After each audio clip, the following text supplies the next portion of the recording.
Chapter 13. Sri Sadguru said, Lord Krishna is never lost by the one who sees everything in Sri Krishna and in the same way sees him in everything and everywhere, nor does he ever get destroyed. Even when Sri Madhava, the very embodiment of truth, wisdom, and bliss, is conspicuously present everywhere, alas, the fools remain atheists due to their ignorance. The proud, selfish, and self exalting fools can never see the omnipresent Sri Madhava, nor can they visualize his presence. The noble ones, who entertain no discrimination, who worship the Lord offering him the fresh flower of true love with fragrance of devotion, and who do no harm to others, find the whole world filled with Sri Vishnu. Once, along with other pilgrims, Sri Ekanatha reached Kashi after visiting many holy places. Having a dip in the holy Ganga and the darshan of Sri Vishwanatha, he sang in praise of the Lord, shedding tears along with other devotees. Next, he went to Prayag, the king of all tirthas, and took his dip with all ceremonious rites. From there,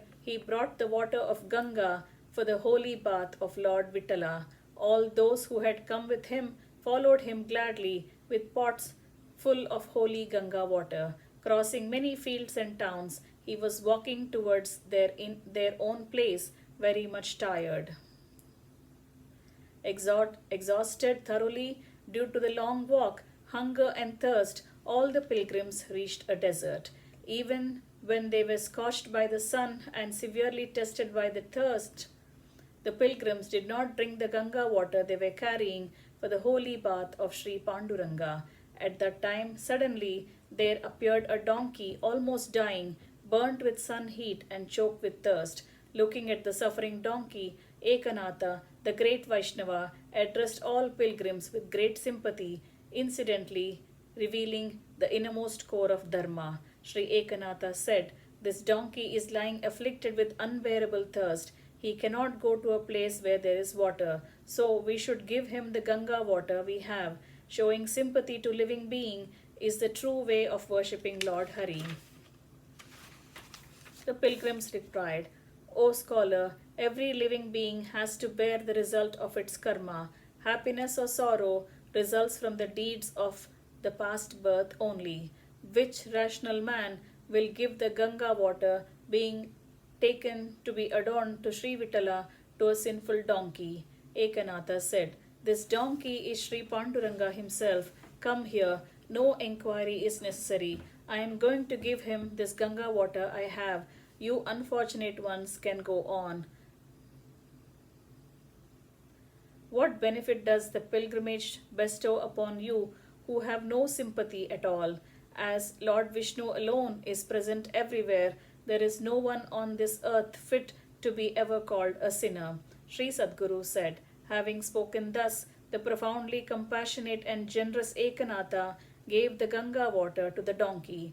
The donkey drank the water and hence stood up with great excitement, born of his affection for Sri Ekanatha. The donkey, thus helped by Ekanatha with water to drink, disappeared immediately. In his place, Sri Bhagavan, the Lord of Devi Rukmani, Sri Panduranga, was seen as follows. He was clad in yellow silks. He was so handsome as to excel even Manmata. He was adorned with sylvan flowers. He had a beautiful and charming form with a lustrous complexion of the rain-bearing clouds. His hands were resting on his hips. His chest was marked with insignia of Shri. His ears were adorned with dangling Makara Kundalas. His exquisite form was enchanting the whole world with his countenance, and his countenance was beautified by a simple smile. Looking at Sri Pandarinatha, the Lord of all the worlds, and the consort of Devi Lakshmi, Ekanatha submitted his venerations with folded hands and embraced him with love and devotion. Lord Vittala even embraced his distinguished devotee. He bestowed happiness on his devotee with soothing words, full of great affection. Sri Bhagavan said, You are able to see me, the all-pervading Achyuta, everywhere due to your loving heart that nurtures no differences and enmity.